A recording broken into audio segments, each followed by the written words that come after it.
এই বাউলদের পরিচয় কি, বাউল শব্দের অর্থই বা কি, বাউল এই শব্দ কোত্থেকে আসছে, এর অর্থ কি, এটা নিয়ে তিনটা মত, অনেক মত আছে, তার ভিতরে মোটামুটি তিনটা মত উল্লেখ করার মতো। এক, বাউল আসছে বাতুল থেকে। বাতুল, বাতুল মানে হলো পাগল।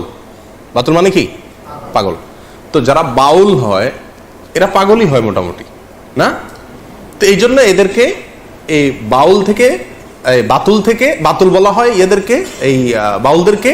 এবং বাতুল থেকে পরবর্তীতে আস্তে আস্তে রূপান্তরিত হতে হতে হতে বাউলে এসে দাঁড়াইছে। ঠিকছে, কথা বুঝে আসছে? আচ্ছা, এটা একটা মত। আরেকটা মত অনুযায়ী বাউল এটা মূলত 17 শতকে আপনার এই বাউলদের যে পাগলামি আমরা এখন দেখতে পাচ্ছি এটা শুরু হয়। এটা শুরু যে করছে তার নাম হলো আউল চাঁদ। সে আউল চাঁদ এর নামে আউল থেকে হইতে হইতে বাউল হয়ে গেছে। এটা আরেকটা মত। কথা বুঝে আসছে?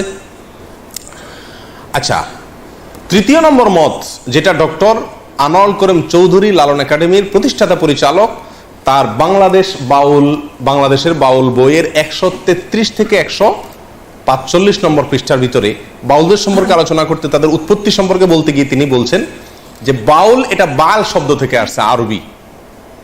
আরবি ঠিক না, কোরআনে ব্যবহৃত।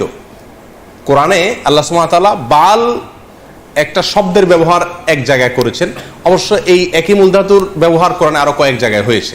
আল্লাহ সুবহানাহু ওয়া তাআলা বলেছেন, আতাদউনা বালান ওয়া তাদারুনা আহসানাল খালিকিন, তোমরা কি বালকে পূজা করো আর মহান সৃষ্টিকর্তাকে ভুলে ভুলে ভুলে বালকে পূজা করা শুরু করছো?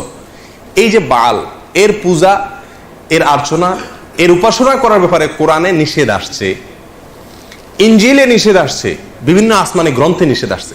এই বাল একটা মূর্তি, একটা দেবতা। এই দেবতা সিরিয়া, ফিলিস্তিন এই অঞ্চলে, কারো কারোর মতে পারস্য এই অঞ্চলে এই দেবতার উপাসনা হতো হাজার হাজার বছর আগ ধরে। এবং কোরআনে ইনজিলে এই দেবতার উপাসনা করার ব্যাপারে ভৎসনা করা হয়েছে।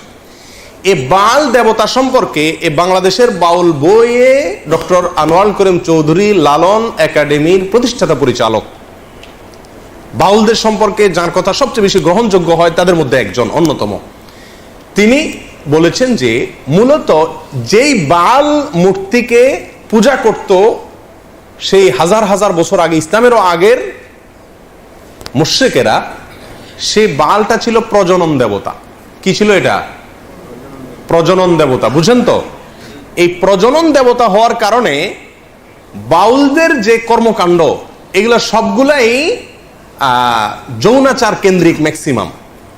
সেই জন্য ওই বাল মূর্তির নামানুসারে বাউল বলে এই বাউল ধর্মের লোকদেরকে বা বাউল দর্শন লোকদেরকে নামকরণ করা হয়েছে।